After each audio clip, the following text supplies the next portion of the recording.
damos inicio, no antes invitamos a nuestra mesa a la doctora Ana Freixa, catedrática jubilada de la Universidad de Córdoba, España, a la doctora Juanita Cortés, directora del Departamento de Enfermería de la Universidad de Bio Bio de Chile, y a la doctora Margarita Cardeño, investigadora del Grupo de Investigación, Estudios de Género, Familia y Sociedad de la Universidad Simón Bolívar, experta en investigaciones con personas adultas mayores, que nos acompañan en este evento, en especial a las investigadoras del Grupo de Investigación, Estudios de Género, Familia y Sociedad, responsables y coordinadores de este evento. Saludes al personal médico de enfermería y sanitario presente, saludes a las organizaciones, a las ONGs, saludo a los invitados especiales, señoras y señores. Por segundo año consecutivo, el Grupo de Investigación, Estudios de Género, Familia y Sociedad y la Red Iberoamericana de Investigadores e Investigadoras en Ciencias Sociales con Enfoque de Género, la Red ILA, con el apoyo y la confianza y el aval de la Universidad Simón Bolívar, nos reunimos en un escenario propicio para el intercambio de saberes, el debate y la reflexión mediante unas jornadas investigativas en las que se pretende analizar temas que nos convocan a todas las personas y que resultan fundamentales en el contexto de una sociedad tan compleja como la nuestra. Esta vez nos reunimos en este escenario para abordar el estudio del envejecimiento con enfoque de género, lo que lleva a analizar este fenómeno a través de los lentes violetas que nos permiten mirar otras perspectivas, otras realidades y otros enfoques en los estudios sobre las personas adultas mayores, haciendo hincapié en la situación de las mujeres mayores o, en palabra de la doctora Ana Freixa, en las nuevas ancianas del siglo XXI.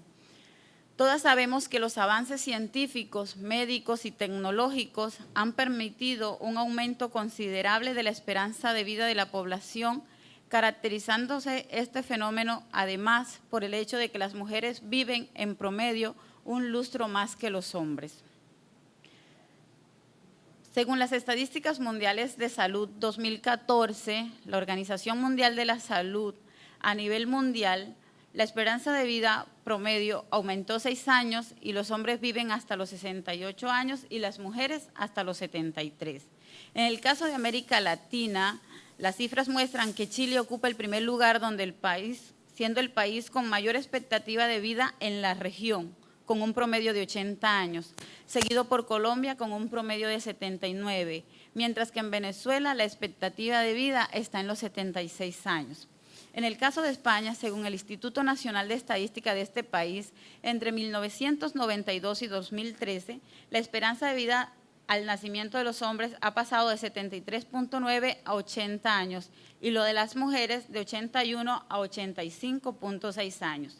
Este dato permite apreciar que efectivamente estamos presenciando una inversión de la pirámide demográfica, situación que en América Latina es muy reciente desde la perspectiva histórica, pero que lleva a pensar en un grupo humano que hasta ahora ha estado invisibilizado debido a que el envejecimiento se ha abordado desde una perspectiva negativa, como una etapa de la vida en la cual se espera la muerte o asociado con un conjunto de enfermedades crónicas a las cuales se debe prestar atención. En el Grupo de Investigación, Estudios de Género, Familia y Sociedad y en la Red ILA, con el apoyo de la Universidad Simón Bolívar, estamos conscientes de estos cambios sociales, de la necesidad de estudiarlos, analizarlos y proponer soluciones, de modo que el conocimiento científico generado en la academia efectivamente contribuye al cambio social y no se quede en el terreno de lo etéreo, de lo ininteligible para el común de la ciudadanía. Es allí nuestro interés de abordar el estudio del envejecimiento con perspectiva de género.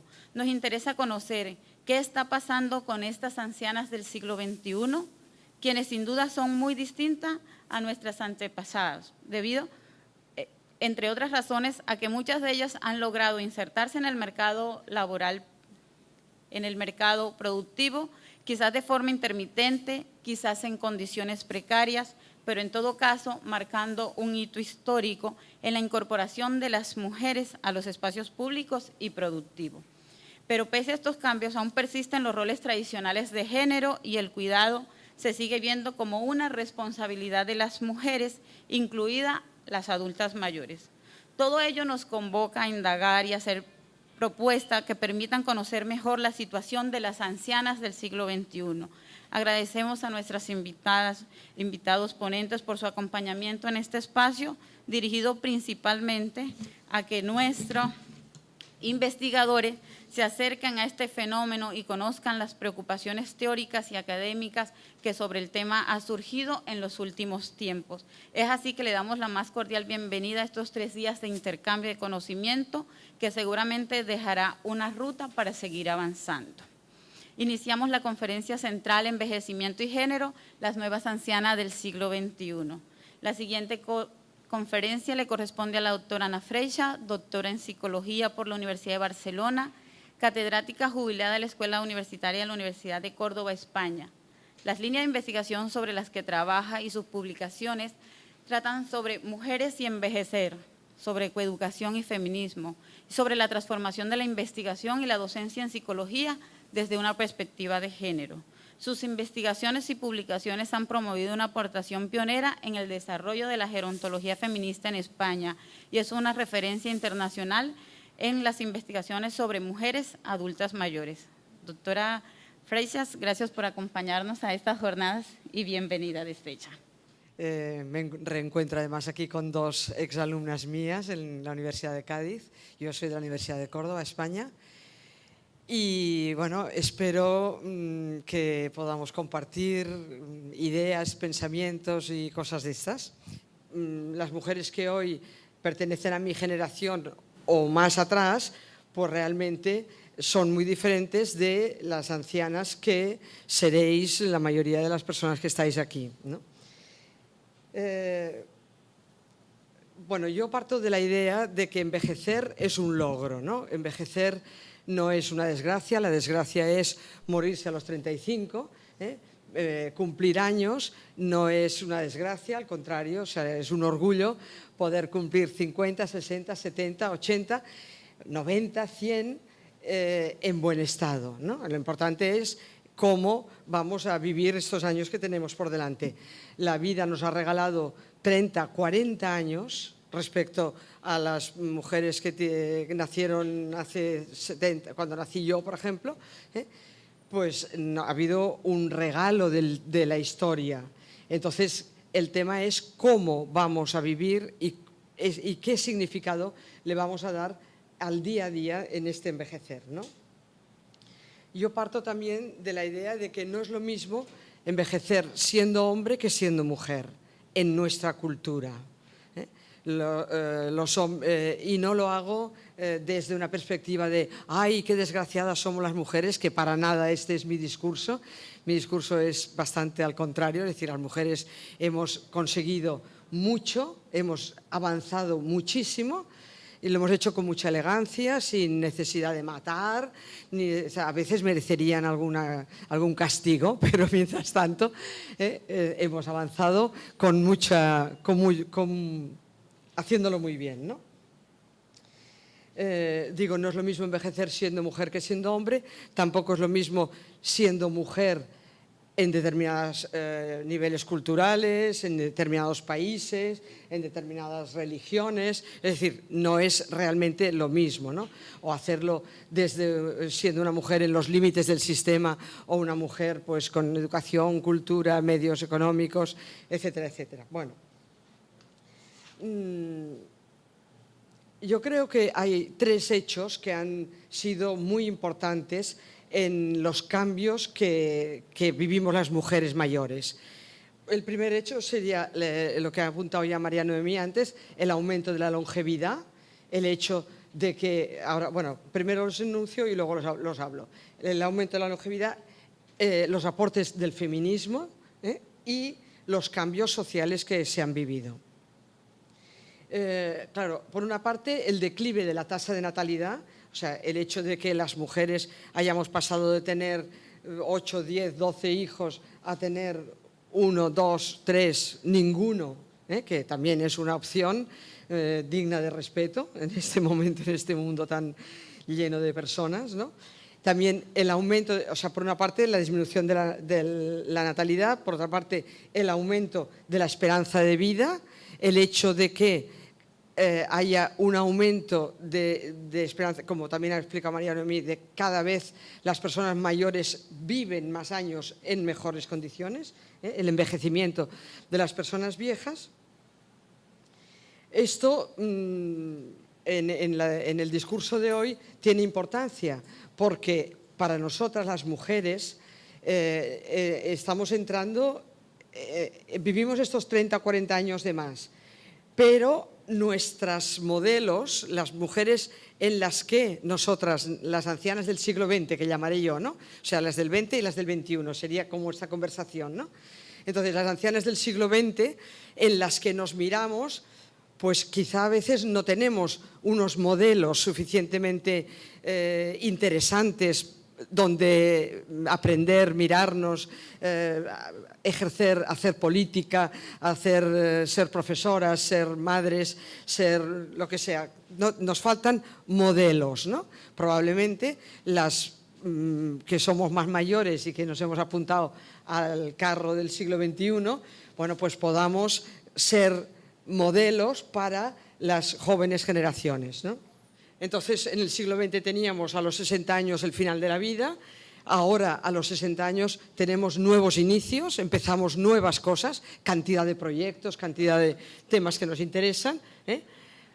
A los 60 años éramos viejas en un sentido negativo y tradicional del término, ¿no?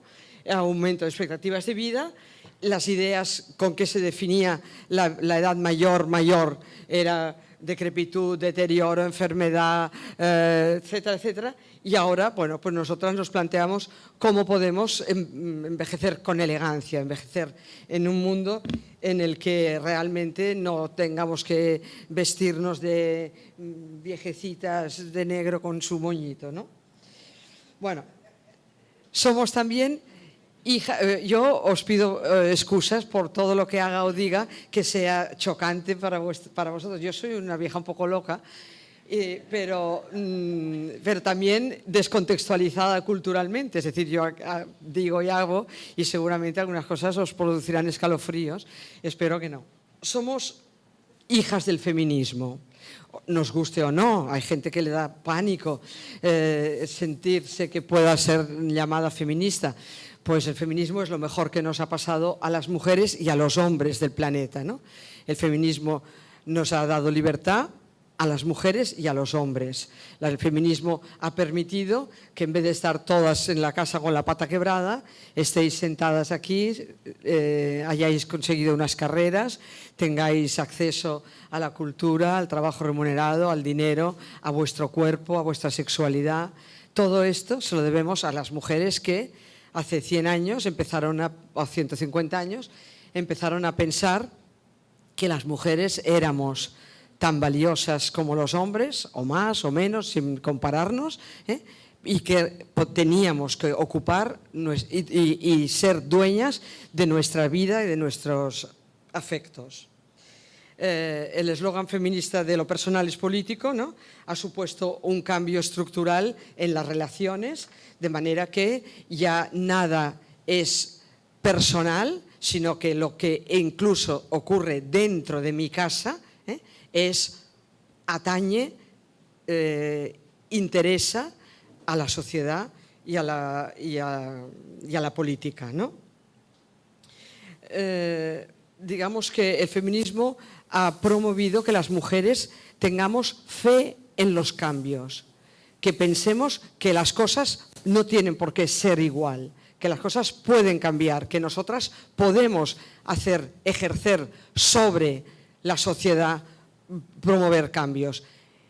Esta fe en el cambio más vale que nos dure, o sea, procurad que se os mantenga el deseo, porque estamos en una sociedad, en una cultura donde la fuerza del patriarcado es muy fuerte y, por lo tanto, aunque creamos que hemos conseguido, siempre nos queda un largo camino para conseguir, ¿no?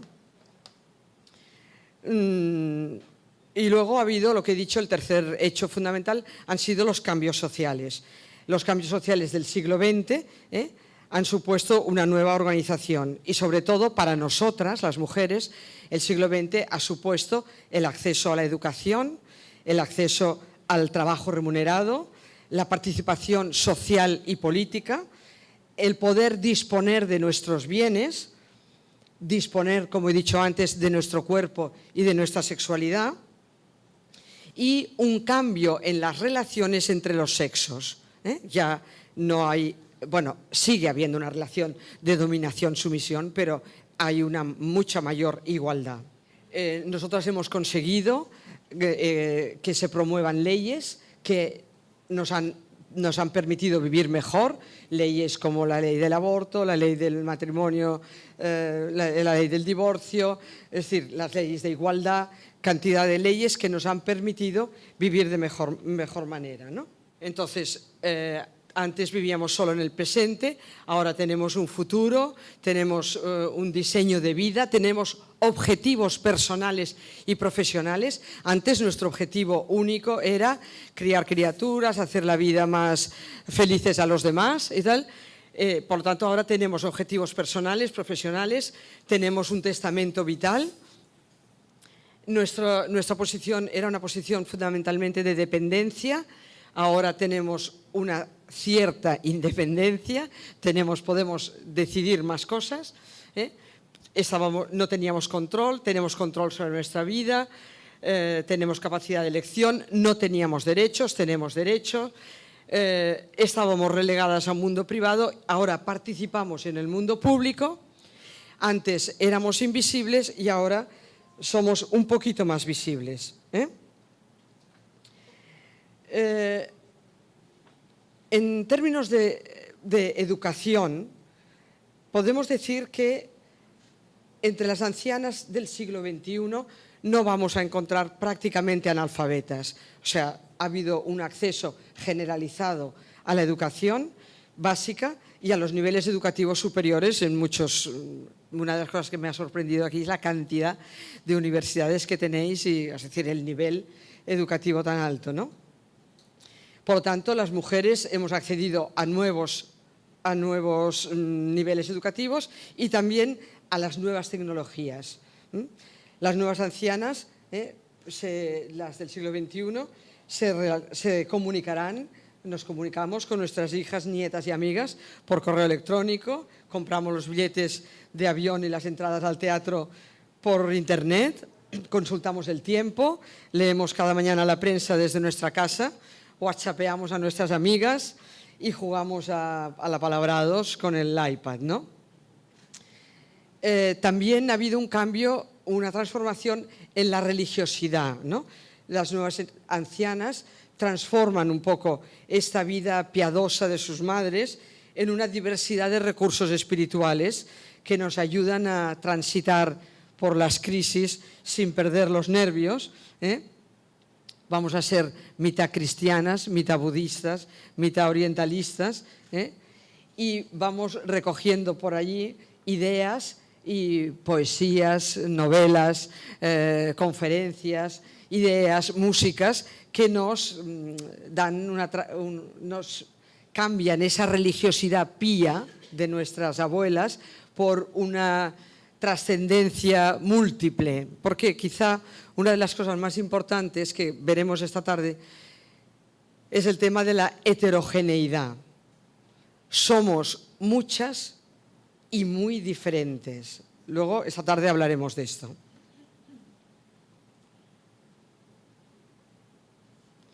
Entonces, bueno, estábamos sin estudios, tenemos estudios y éxito académico, Nuestras brillantes premios extraordinarios de carrera son en gran mayoría mujeres. Nuestras alumnas son ellas también muy exitosas. Nuestras ancianas del siglo XX tenían poco acceso a la cultura, ahora hay una gran ampliación de espacios culturales, eran sabias por naturaleza, ahora además de sabias podemos ser cultas. La radio y la televisión, tenemos nuevas tecnologías, internet, smartphone y todas las cosas modernas. Le caracterizaba la religiosidad y ahora, digamos, tenemos nuevas espiritualidades, apoyos filosóficos, poéticos, literarios, etcétera, de otras cosas artísticos que amplían nuestros márgenes, ¿no? La consecuencia más clara del acceso de las mujeres a la educación se ha concretado en la incorporación al mercado laboral, que ha cambiado la vida doméstica. No es lo mismo relacionarte con tu pareja diciendo necesito 1.000 pesos para no sé qué, a coger tus pesos del bolsillo y ir a comprar lo que te parezca. Ha cambiado las relaciones domésticas, las relaciones económicas en el seno familiar y las relaciones de poder en la familia y en la vida social. La precariedad de las mujeres en las relaciones anteriores se relaciona, primero, bueno, esto también nos lo explicará Rosa luego, ¿no? Con las ancianas anteriores se han incorporado al mercado laboral con una consideración secundaria del trabajo laboral. Es decir, ahora entro, ahora salgo, ahora me incorporo a trabajar porque hace falta que alguien te aporte más dinero a la casa, pero el trabajo no era una meta personal fundamental, sino que era un apoyo secundario. El trabajo remunerado era función de nuestras parejas. Las parejas nuestras son volátiles, o sea, no hay nada para toda la vida y menos esas relaciones amorosas, ¿no? Por lo tanto, la consideración secundaria del trabajo, la discontinuidad en el trabajo, entrar y salir, y desde luego el matrimonio heterosexual. El matrimonio sexual es el que entierra el capital de partida de las mujeres. O sea, las mujeres pobres, todas han tenido un marido o 2 o 3, los que sean, y hijos. Vuestra tía Lucila, que estaba soltera, esta no es pobre. Las viejas del planeta somos pobres, o sea, de cada 4 pobres del planeta, 3 son mujeres, es decir, somos las mujeres, pero no porque no hayamos trabajado, no hayamos contribuido, sino porque hemos invertido nuestra fuerza laboral enterrándolo en el sostenimiento de la vida del planeta, que es importante, pero que ya hablaremos de esto, ¿no? Las nuevas ancianas habrán tenido, espero que todas vosotras, una mayor continuidad laboral. Seguiremos teniendo doble y triple jornada porque tenemos unas neuronas muy activas, y mientras estamos planchando, estamos repasando lo que vamos a preparar para pasado mañana y luego nos acordamos, ponemos el teléfono con manos libres y hablamos con nuestra hija o nuestra madre para decirle tal cosa. Es decir, somos multifunción. Y seguiremos teniendo doble y triple jornada porque también tenemos parejas resistentes que no se animan a conciliar y vivimos pensando que somos, al menos en España, vivimos en un país, yo le digo a mis alumnas, de un país de madres solteras, ¿no? Un país de chicas que creen que y lo hacen todo y no comparten con sus parejas, ¿no? Entonces, en este sentido, teníamos, por una parte, éramos amas de casa, ahora nos hemos incorporado al mercado laboral, trabajo remunerado secundario, cuando hacía falta, y si no, lo dejábamos, porque además nuestros maridos estaban muy contentos diciendo, mi mujer no tiene que trabajar, no es desgraciada y tiene que trabajar. Trabajo a tiempo parcial, que esto es una de las trampas del mercado laboral para las mujeres, para que trabajemos el doble, ganemos menos y seamos viejas pobres. Trabajo discontinuo, mayor continuidad laboral, doble jornada, ahora tenemos doble y triple jornada, falsa conciliación y conciliación inalcanzable o difícil de alcanzar. Bueno, las mujeres que hoy son mayores han estado muy implicadas en la economía no oficial, ¿no? Son expertas en negociar, en intercambiar servicios, bienes y servicios. Es una especie de sociedad del trueque, esto lo sabéis perfectamente. Hacemos cosas a cambio de otras y tal. Eso no nos permite, no nos da una mayor libertad económica y autonomía e independencia, pero realmente he dicho, éramos sabias, ¿no? Bueno, pues esa sabiduría hacía que podíamos obtener beneficios, intercambiar, ¿no? Cosas, ¿no? Y luego también las mujeres las ancianas del siglo XX han sido expertas en lo que yo llamo las estrategias de las oprimidas. Por ejemplo, en la caja B, en esa pequeña sisa cotidiana del gasto de la casa, apartar una pequeña y hacer una pequeña cajita que en caso de emergencias no suele ser para ellas, no lo hacen ellas para hacerse un lifting, ¿no? Pero sí cuando aparece la hija que tiene que arreglarse la boca o no sé qué, entonces ella dice, espérate, entonces va bajo el armario, hace así y saca la caja B. Estas son las estrategias de las oprimidas, o sea, la capacidad de, dentro de del no poder, del no tener poder, tener un poder, ¿no? Bueno, yo temo que a pesar de mi optimismo cuando yo explico estas cosas, yo pienso que el miedo a la precariedad económica, el miedo a la inseguridad económica, que es una característica del mercado capitalista en este momento para todas, ¿no? Y para todos, para los hombres también, pero para las mujeres va a seguir siendo en el siglo XXI ese temor a la pérdida del trabajo, a cómo conciliar si quiero tener una criatura, dos, y mi pareja mira para otro lado, etcétera, etcétera, ¿no? Entonces, digamos, frente a la pobreza asegurada en la vejez, tendremos menos ancianas pobres, seguiremos siendo pobres, pero bueno, economía informal, miedo a la precariedad económica, que os acabo de decir. Las ancianas que tenían suerte tenían pensión de viudedad, ahora podremos tener pensión de jubilación, no sé cómo se llama aquí, sin manejar el dinero propio, manejando un dinero propio, utilizando las estrategias de las oprimidas, vosotras las seguiréis utilizando si sois listas, y vivimos en una sociedad ultracapitalista, canalla y terrorista, pero bueno, estado de bienestar en nuestro país, ¿no? Y en este momento, pues en todos los países, una pérdida de los derechos, incluso de los derechos que eran del estado de bienestar, ¿no? La salud de las mujeres del siglo XXI, de las ancianas del siglo XXI, se beneficiará de las reflexiones que han realizado las redes de mujeres feministas por la salud.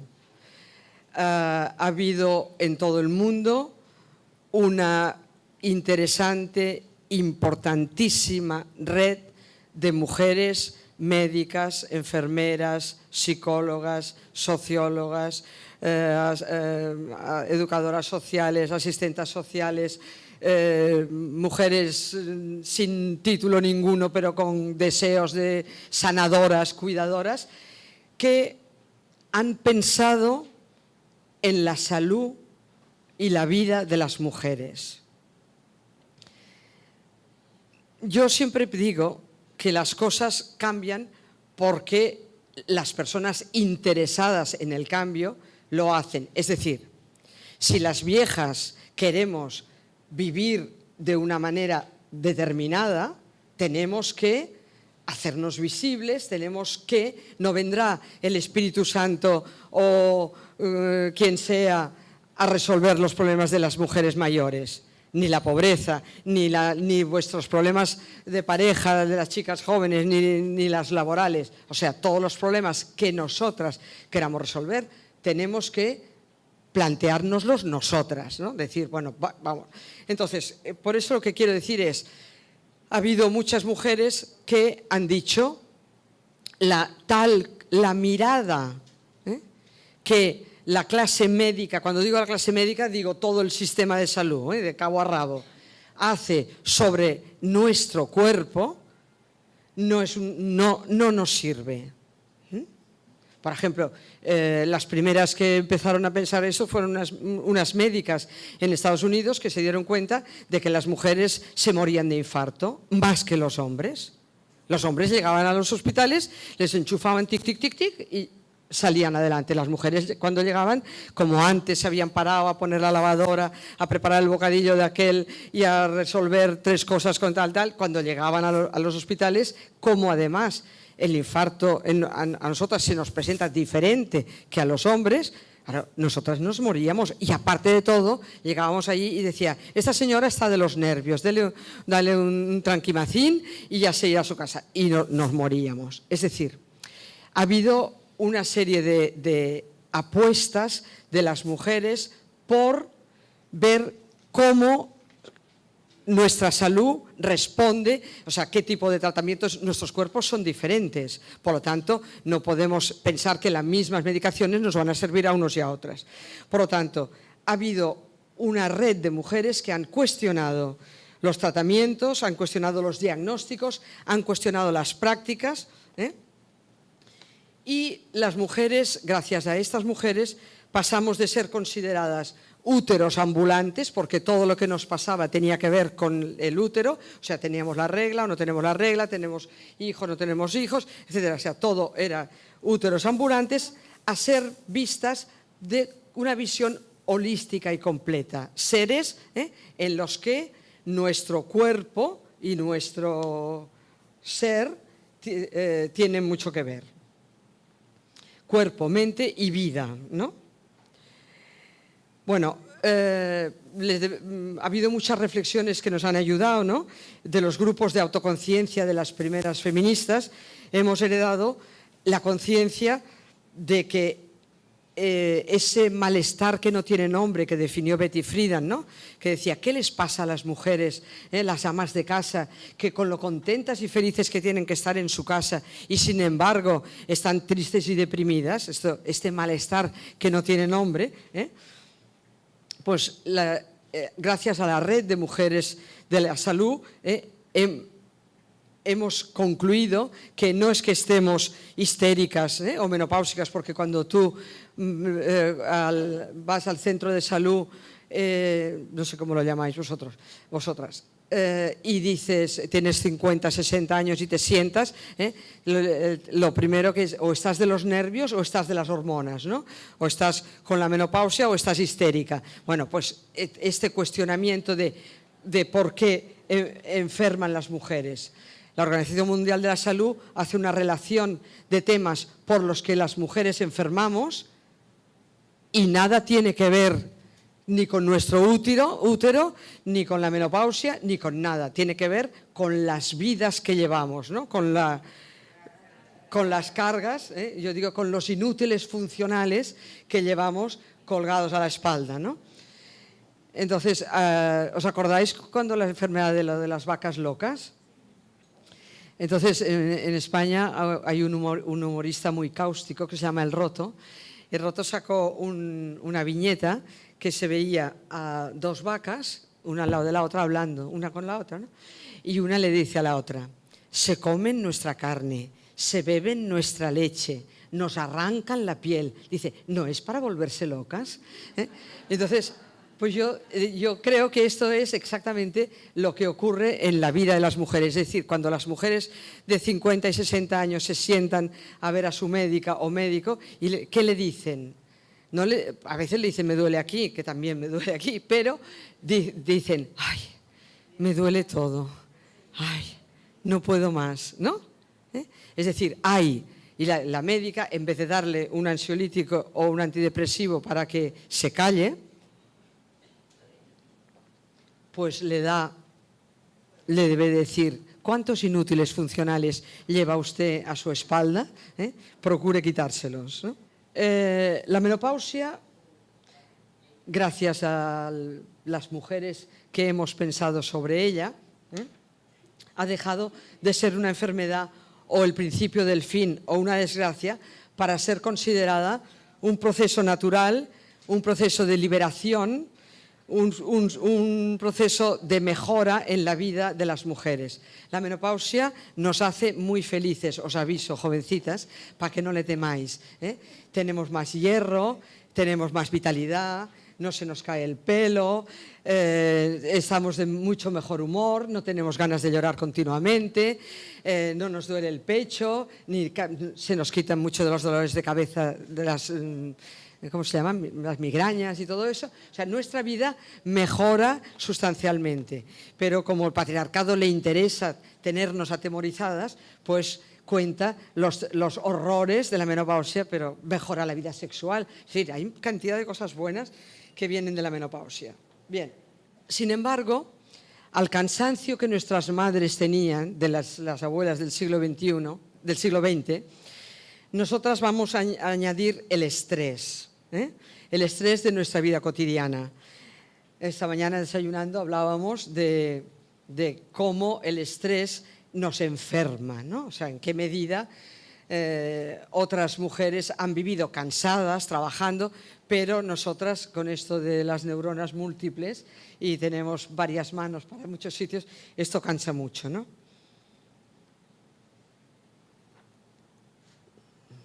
También nos han dicho que podemos poner límites y, de hecho, bueno, algunas empezamos a decir no, a poner límites, pero lo hacemos un poquito con la boca chica, ¿no? No es un no así, no, si no te importa, etcétera, etcétera, ¿no?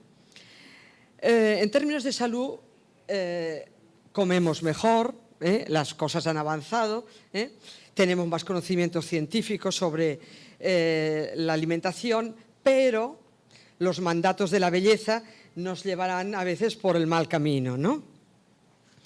Sabemos que tenemos que hacer ejercicio físico, y ahora pues lo combinamos con esta espiritualidad nueva y hacemos tai chi, pilates, hacemos otras prácticas. En términos de salud también trataremos de tener más tiempo libre, pero eso es bastante difícil, pero al menos para usarlo en cosas que nos interesan, por ejemplo, para venir a unas conferencias, para aprender algo que nos apetece, etcétera, ¿no? Siempre sintiéndonos un poquito culpables, porque esta especie de que cuando me lo estoy pasando bien o cuando me estoy cuidando a mí misma o cuando pienso, ay, quizá, pues lo del sentimiento de culpa, a ver si lo aparcáis y en vez de ser culpables, empecéis a ser bastante más egoístas, ¿no? Trataremos una de las cosas más difíciles para las mujeres, porque nosotras hemos sido, como explica Marcela Lagarde, socializadas como seres para los otros, ¿no? Para el cuidado. Mientras que a los varones se les educa como seres para sí. O sea, ellos reciben todo el cuidado sin que le tiemble una pestaña y nosotras, si no damos todo el cuidado, estamos completamente... Entonces, esta educación como seres para los otros, es decir, una educación para el sacrificio, para hacer felices a los demás, que no está mal, pero si fuera mutuo, ¿no? O sea, si por parte de los varones también se dedicaran a esto, ¿no? Entonces hace que las mujeres nos cueste mucho saber cuál es nuestro deseo, ¿no? Yo le pregunto a las mujeres, ¿cuál es tu deseo? Y me dicen, pues que mi hijo encuentre trabajo. Este no es tu deseo, es el suyo, encontrar trabajo. Tu deseo tiene que ser otro.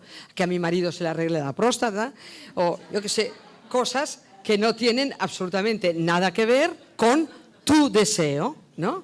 Tu deseo es, por ejemplo, el de la chica de Thelma y Luis, que le pone un letrero, un post-it en el horno, y le dice, me he ido con Thelma por ahí, ¿no? O una película que se llama Shirley Valentine, que hay una señora mayor que le toca un viaje a Grecia e invita a su amiga, y su amiga no sabe cómo decírselo a un marido siniestro que tiene. Y entonces le pone también un letrerito, yo hago el elogio de los letreritos en el horno, que le dice, me he ido a Grecia, ¿no? Así, cuando el otro llegó, se lo encontró. Bien, pues nosotras empezamos a poner límites, empezamos a poder decir que no, y a poder buscar nuestro deseo. ¿Cuál es mi deseo? Yo os dejo esta pregunta. ¿Cuál es tu deseo? Porque primero, identificarlo no es fácil, ¿eh? Segundo, una vez que yo lo he identificado, lo tengo que validar. Digo, vale, este es mi deseo y es lícito, ¿eh? Mi deseo es estudiar esto o hacer un viaje a tal sitio o buscar, hacer lo que sea, ¿no? Y yo lo valido, digo, es lícito. Y el tercer paso es ponerlo en práctica. Así que ya sabéis, 3 pasos. Identificar el deseo, validarlo y ponerlo en práctica. No resulta fácil, ¿eh? Ay, ¿he corrido más o no? No, bien. Bueno, antes nuestra era salud reproductiva, éramos consideradas, como he dicho antes, úteros ambulantes y por lo tanto todo lo que nos pasaba tenía que ver con nuestra función materna. Si tenemos en cuenta que en Europa al menos la tasa de natalidad es de 1,15, es decir, nada, por lo tanto, ser consideradas como unos seres reproductivos es una especie de cosa poética, ¿no? Bueno, una salud más completa, holística, mala salud percibida, me encuentro mal, no sé qué me pasa, tal y cual. En teoría, mejor salud o mejor conocimiento de la salud. Minusvaloración personal. Las mujeres no han recibido una valoración como ellas. Nosotras podemos empezar a mejorar nuestra autoestima. La autoestima no es nuestro fuerte.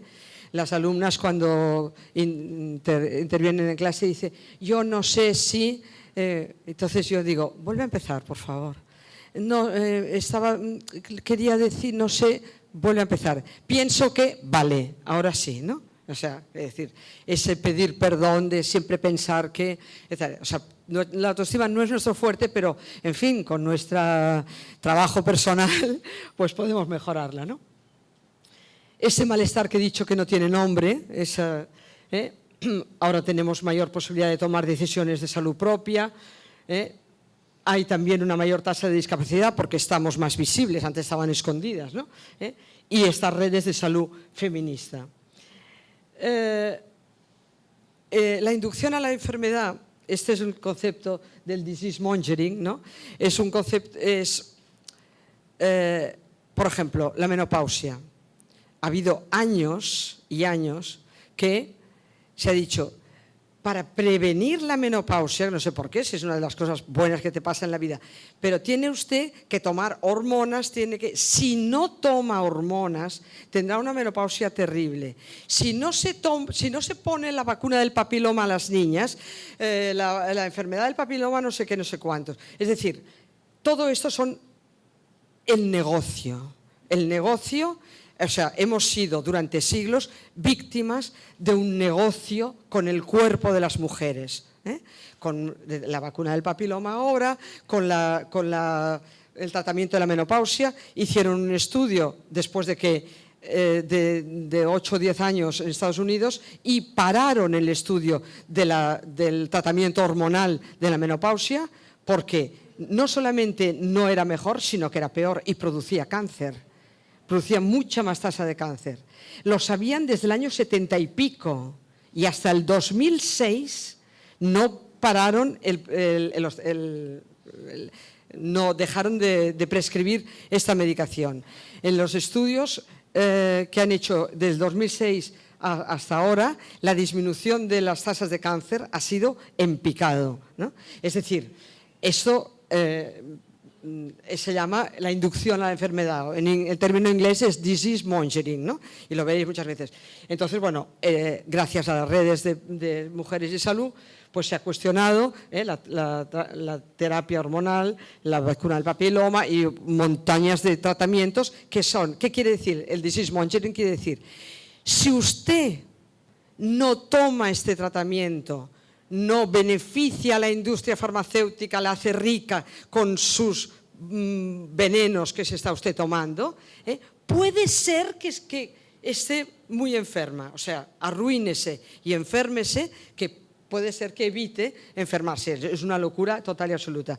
Y con el cuerpo de las mujeres esto ha sido realmente importantísimo. Alimentación secundaria. Nosotras, las mujeres, hemos sido como una especie de recogedor de basuras, de restos de la mesa. Nos comíamos todo lo que quedaba, las peores cosas de la mesa, siempre dándoles. Yo siempre decía a mis alumnas, pero la única persona que en una mesa se tiene que comer los filetones sois vosotras. Porque los chicos tienen una ferritina por los cielos de alta. Si los chicos tuvieran la ferritina que tenemos las mujeres en la época que tenemos la regla, estarían en la unidad de cuidados intensivos, irían en ambulancia, no se levantarían de la cama con 7 de ferritina. Y nosotras con 7 de ferritina vamos a trabajar y estamos la mar de bien. Por lo tanto, hemos aprendido a comer un poquito mejor y tenemos más conocimientos dietéticos y saludables. Nunca hemos sido educadas las viejas en la actividad física y deportiva. El deporte lo hacían los chicos, nosotras éramos sonrientes y monas y ahora pues bueno, hacemos otras cosas, actividad física, deportiva, tai chi, pilates. Pensamos que nuestra salud tiene que ver con el cuerpo. Tampoco es seguro que sea, de aquí a unos años diremos, esto del ejercicio era malísimo, pero bueno, ahora creemos que está muy bien. Como estábamos educadas como seres para los otros, entregábamos todo el tiempo propio. Ahora podemos, si queremos, controlar nuestro tiempo, poner límites, decir no, alejadas de nuestros deseos. Reconocemos, los validamos, los tratamos de poner en marcha y tenemos sentimientos de culpa. Y el sentimiento de culpa lo teníamos antes y lo seguimos teniendo ahora. Y espero que las jóvenes digáis, antes había una cosa que se llamaba sentimiento de culpa. Y ahora no tenían ningún tiempo de ocio y ahora en realidad pues después de mucho podemos pensar que podemos disponer de un mayor tiempo para nosotras. Bueno, otro capítulo es la belleza. El cuerpo y la belleza son nuestro gran campo de batalla, desde pequeñitas, pero también al envejecer, ¿no? De hecho, envejecer se refiere en gran medida al cuerpo. Muchas de las peleas que tenemos con nuestro cuerpo tienen que ver pues, con las canas, con las arrugas, con la transformación del cuerpo. El cuerpo en cada momento tiene una configuración. A los 20, cuerpo de 20, a los 20 no está bien tener un cuerpo de 70, a los 20 hay que tener cuerpo de 20, pero es que a los 70 tampoco está bien tener un cuerpo de 20. Así que a cada edad su cuerpo. Y el cuerpo, con las partes del cuerpo situadas cada uno en su sitio. A los 70 las tetas aquí, a los 20 aquí. No puede ir a los 70 con las tetas aquí arriba o no sé qué. Esto es pornografía. Tenemos que tener los cuerpos que nos corresponden y llevarlos con dignidad. Lo importante del envejecer es la dignidad con la que tú tal. Pero la dignidad no se adquiere a los 50. La dignidad se adquiere a los 7, a los 10, a los 15, a los 20, cuando respetas tu cuerpo, cuando te vistes de manera medianamente cómoda, cuando no te torturas más de la cuenta, cuando encima que somos pobres nos arruinamos gastándonos el dinero, haciéndole el negocio a unos que han decidido que tenemos que tener este cuerpo. ¿Por qué no reivindicamos una moda, unos cuerpos, una estética que tenga glamour, que sea bonita, pero que no sea ni enmascarante, ni torturante, ni arruinante, ni enfermante, porque la belleza nos arruina, nos empobrece, nos envilece, nos enferma. Chicas, ¿en qué pensáis? Yo creo que las mujeres tenemos que hacer en serio una reflexión. Y yo he tenido la suerte que una vez, cuando mi hijo tenía 7 años o así, un día se me ocurrió ponerme rímel en las pestañas. Y salgo y digo, ¿qué tal? Y me dice mi hijo, mamá, ¿es necesario? Me pareció tan definitiva esta respuesta, o sea, dijo, que dije, evidentemente no es necesario, ya nunca más me dediqué a perder mi tiempo y mi salud en cosas de estas, ¿no? Entonces, quiero decir que nosotras, repito, envejecer se refiere al cuerpo, ¿no? Y esto que tortura a las mujeres de todas las edades, también tortura, o sea, pero a las mujeres mayores nos tortura mucho. Yo a veces voy por la calle y miro a algunas mujeres y digo, ay, pobrecita, qué poco se quiere, ¿no? O sea, que cómo se maltrata, ¿no? Qué mal vive en su cuerpo. Las mujeres tenemos que aprender a pisar fuerte. Con el cuerpo que tengamos, da igual si lo tienes alto, bajo, gordo, flaco, cabemos todas. Lo importante es lo bien que estemos en nuestro cuerpo, lo tranquilas con las que movamos nuestros kilos de más o los de menos, nuestros centímetros de más o los de menos, etc. O sea, es decir, yo uno de los ejercicios que les ponía a mis alumnos y alumnas que tenían que ir a las tiendas de zapatos a mirar los zapatos de mujer y los de hombre, ¿no? Y luego pensar sobre esto. Yo digo, si ahora el presidente de los países obligara a los hombres a encasquetarse los taconazos estos, se produciría una revolución. O sea, dirían, bueno, los hombres se negarían, habría estudios sobre lo malo que es para la salud, etc. Bueno, ¿y nosotras? Que lo hacemos gratis sin que nadie nos ponga una pistola aquí y nos vamos ahí con las caderas, las rodillas hechas polvo. Hay un estudio en el Hospital del Mar en Barcelona sobre patologías del pie. Y el estudio dice que el 80% de la patología de los pies lo tenemos las mujeres. El 80% de la patología de los pies es femenina. Quiere decir que el 20% es masculina. Por lo tanto, como esto no va en los genes, a nosotras nos correspondería un 20%, ¿no? Por lo tanto, un 60% de la patología de los pies nos las producimos nosotras. O sea, es decir, somos nosotras las que... Porque yo no creo que vuestros maridos os digan o te montas ahí arriba o no entras en casa. No creo. Es decirte que la hacemos porque queremos. Por lo tanto, la belleza, creo yo que es una reflexión que la tenemos... Bueno, esto está para el día... Me estoy adelantando al tercer día. Bueno, en la vejez, como tenemos este problema de belleza aquí, ¿no? Realmente,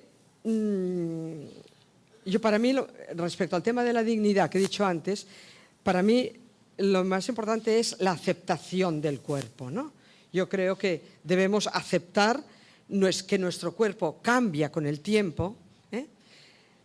Como hay un mandato muy fuerte, sentimos ira, sentimos vergüenza, ¿no? Las mujeres dicen, yo no quiero, me tapo porque no quiero que me vean, porque no quiero... Es decir, yo digo que en España, por ejemplo, que ha habido mucho turismo en las playas de las alemanas. Las alemanas venían a España y nosotras éramos más recatadas, ¿no?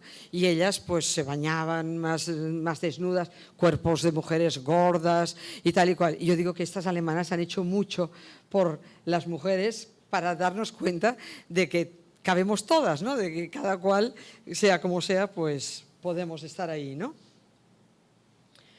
Bueno, nuestras ancianas anteriores no tenían esa presión sobre el cuerpo y la belleza que tenemos nosotras, ¿no? Vuestras abuelas o vuestras madres no han vivido ese mandato. Nosotras tenemos alta presión de modelos de belleza. La belleza estaba desvalorizada, ¿no? Aquí ahora hay nuevos modelos. Nosotras, las mujeres que desde el feminismo pensamos en esto, hacemos mucho hincapié en la importancia de que la belleza, hay un pensamiento que dice, la belleza está en el ojo del que mira, ¿no? ¿eh? Entonces, el papel, la importancia de la belleza interior, ¿no? Nosotras nos masacramos con la cirugía estética y las dietas, ¿eh? Las mujeres han sentido vergüenza de sus cuerpos y nosotras sentimos ira, vergüenza y lo que se llama el malestar normativo. Y ya lo veremos el próximo día esto. Bueno, también es verdad que hay muchas mujeres que han empezado a reivindicar unos modelos diversos, más divertidos, viejas que se visten de maneras alegres, de maneras diversas, que se muestran su vejez sin tratar de, con divertimento y con orgullo, ¿no? Uno de los espacios donde se ha producido un mayor cambio en el siglo XX al XXI tiene que ver con lo que es la configuración de las relaciones afectivas, ¿no? La diversidad caracteriza la vida emocional y las relaciones de las mujeres mayores, no sin dolor, ¿eh? Hemos pasado por muchos calvarios, porque claro, todas hemos sido educadas con un imaginario, ¿no?, de lo que eran las relaciones para siempre, con una sola persona, en fin, una cosa como muy torturante, ¿no? En la vida pues se ha pasado de una familia clásica a nuevas formas de familia, y nuevas y diversas formas de familia, con muchos arreglos interpersonales. Claro, aquí hay varios temas. Uno, hemos dicho que había mucha mayor longevidad, vivimos muchos más años. Dice una antropóloga argentina que vive en España, que se llama Dolores Juliano, dice, si la cadena perpetua son 30 años, ¿cómo vamos a obligar a nadie a vivir más de 30 años con una persona, ¿no? Esta es una broma, pero quiere decir que la longevidad, el hecho de que vivamos tantos años, ha hecho que haya mucho más divorcios, separaciones y todo esto, porque claro, tú vives 20 años muy a gusto, pero luego esa otra persona empieza a aburrirte muchísimo, o tú la empiezas a aburrir. Es decir, hay una realidad que ha hecho que haya muchos cambios, ¿no?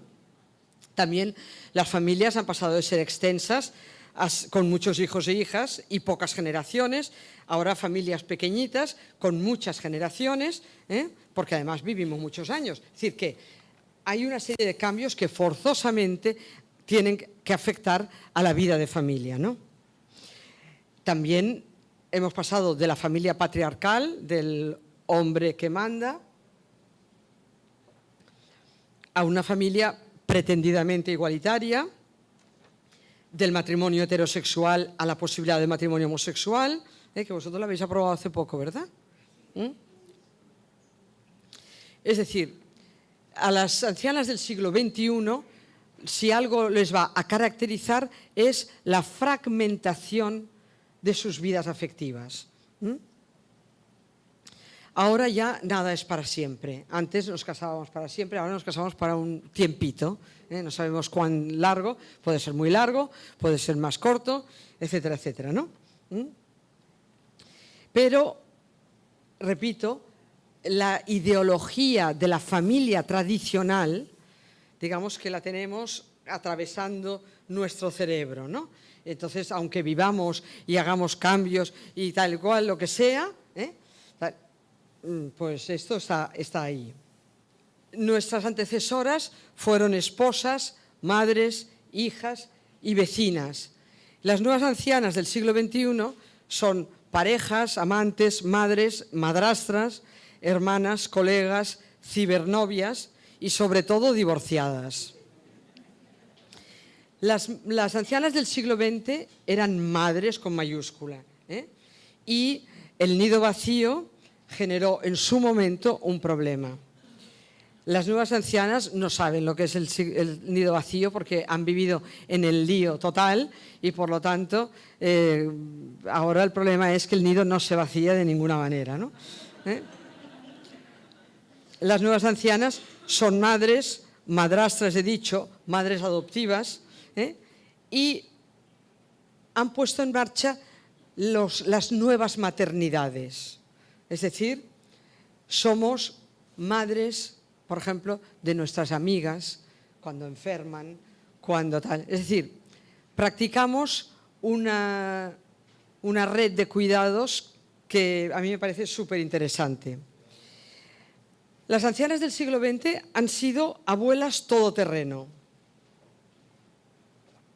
Han cuidado de sus nietos y nietas y lo siguen haciendo también las otras, pero bueno. Yo no sé si esto aquí es igual o no, pero yo os lo cuento. Por ejemplo, en España, para las ancianas del siglo XX, el concepto de solterona era un concepto grave, ¿no? No casarse y todo esto. Yo no sé si aquí era tal. Aquí. Mientras que, bueno, realmente en este momento podríamos decir que para las ancianas del siglo XXI, aunque hayan sido educadas en esta idea también, esa idea tradicional que atraviesa nuestro cerebro, esto ya no es tan importante. Hay muchas mujeres porque evidentemente no han deseado cargar con la losa del matrimonio y tampoco han querido ir al convento, cosa que hacían las anteriores, y por lo tanto han inaugurado un nuevo camino, que es un camino profesional y de control de su vida afectiva, con nuevos parámetros. Bueno, teníamos una familia clásica con un matrimonio, ahora tenemos una familia supuestamente igualitaria, cuidadito, porque nos creemos que es igualitaria y no lo es. Yo siempre pregunto cuando alguien me dice, es que mi pareja, tú no sabes lo igualitario que es y lo bien que hace. Yo digo, ¿ah, sí? Digo, ¿y quién es el que mete la mano en el váter para limpiar? Dice, no, lo hago yo. Digo, entonces no tan igualitaria, porque como dice Amelia Valcárcel, es como si las mujeres hubiésemos nacido con una capacidad de resistencia hacia las porquerías muy fuerte, ¿no? Entonces podemos limpiar y podemos hacer todo sin todas las... Entonces la familia igualitaria es la que los dos ponen la mano en el váter para limpiarlo. Nuevas familias, nuevas formas de familia, muchos hijos, pocos hijos o sin hijos e hijas, voluntariamente. Familias extensas, familias nucleares de pocos miembros y muchas generaciones, para siempre, y ahora pues estamos en el lío normalizado, o sea, la cosa cambia y tal, y es efímera. Esposa o viuda eran los estados tal, divorciada, separada, pareja, amante, cibernovia, madre con nido vacío, madre, madrastra, porque nos juntamos con hombres que tienen criaturas, maternidad,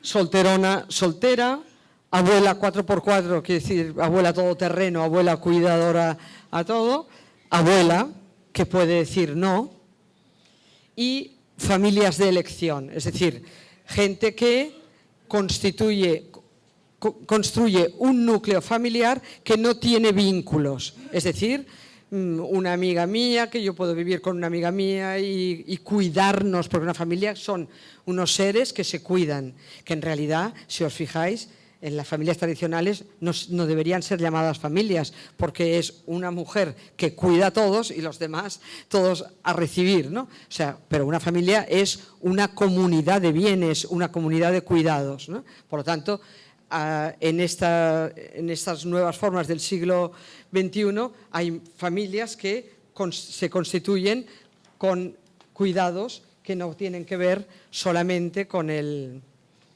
vínculo de salud, de papeles o sangre. Antes vivíamos en la monogamia, ahora pasamos por monogamias sucesivas, tenemos parejas sucesivas.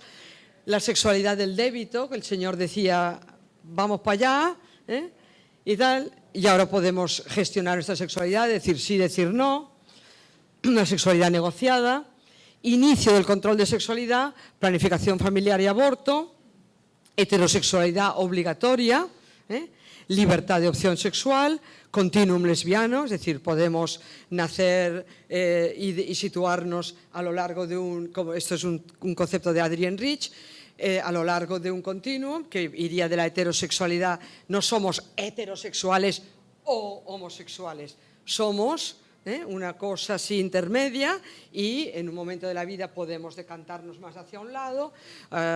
Y de hecho, por ejemplo, bueno, ya lo veremos mañana, pues para muchas mujeres mayores el hecho de poder establecer una relación con otra mujer es un espacio de libertad muy interesante. Matrimonio heterosexual, matrimonio hetero y homosexual. Uno de nuestros fuertes, una de nuestras fortalezas en las mujeres es el establecimiento de vínculos. Os he hablado antes de Betty Friedan, cuando he hablado del malestar que no tiene nombre, del libro suyo de la mística de la feminidad. Pero Betty Friedan era una socióloga norteamericana que escribió también un libro que se llama La fuente de la edad, que es un libro precioso sobre envejecer. Y en él tiene un capítulo que dice: ¿por qué las mujeres viven más que los hombres? Y fíjate que ella hace un estudio de las teorías biológicas, las teorías todas sobre por qué las mujeres, las hormonales, las no sé cuántas. Y ella dice que ella cree, su opinión es que las mujeres vivimos más que los hombres porque las mujeres creamos vínculos de intimidad. Nosotras nos contamos cosas, que establecemos redes, y las redes hacen que las mujeres vivamos más años y vivamos con mayor seguridad, ¿no?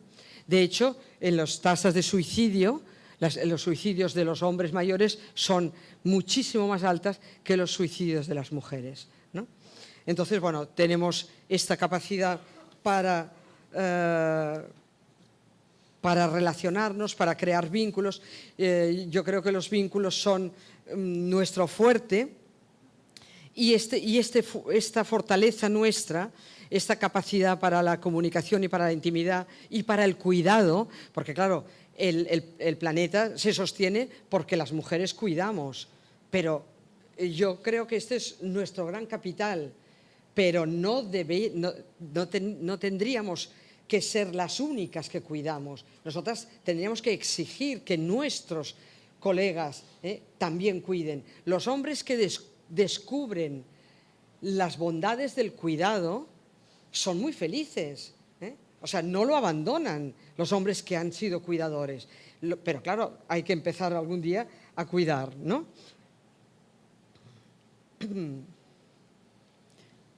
Nuestras abuelas eran vecinas, nosotras tenemos amigas, tenemos redes, tenemos comunidad, tenemos grupos y tenemos las relaciones de interdependencia.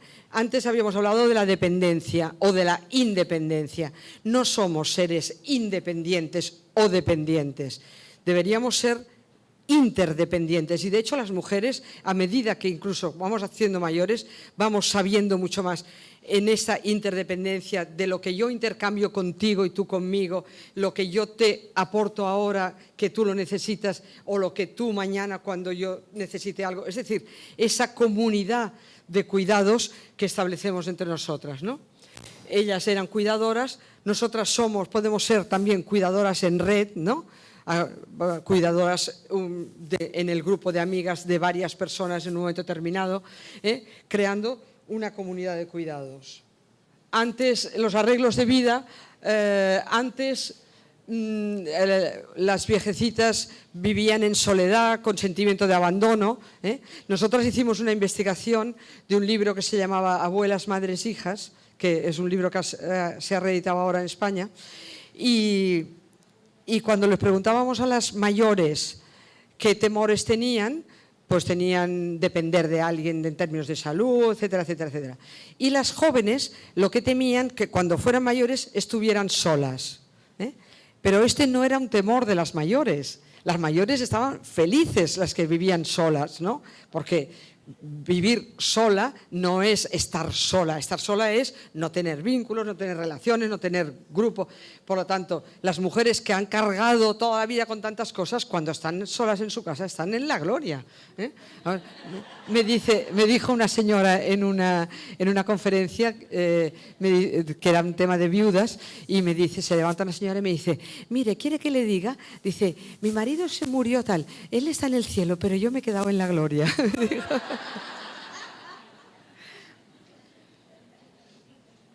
Bueno, entonces ellas, el temor era vivir a solas en la vejez.